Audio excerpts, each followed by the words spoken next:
Welcome to Fisher Maths. Let's solve this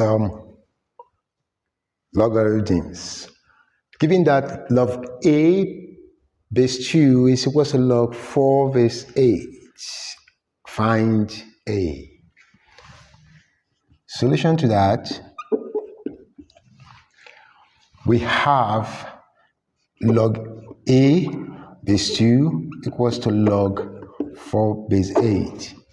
But we're using the rule, I wish to find I wish to reframe this. I'll say log a base 2 equals to log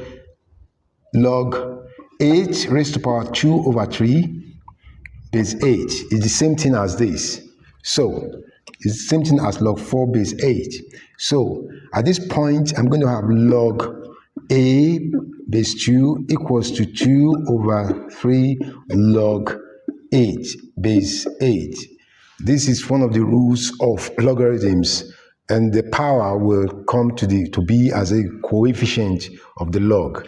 So at this point, the log 8 base 8 is 1. That is the rule, the rule of the log. So we have log a base 2 equals to 2 over 3 times 1 times 1.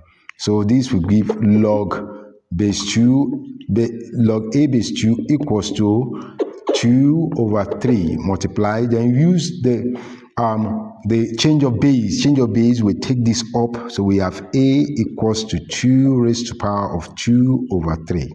That is the value of this solution. I hope this is clear. I want you to subscribe to my channel, hit the notification button, and I want to thank you very much for watching. Thank you.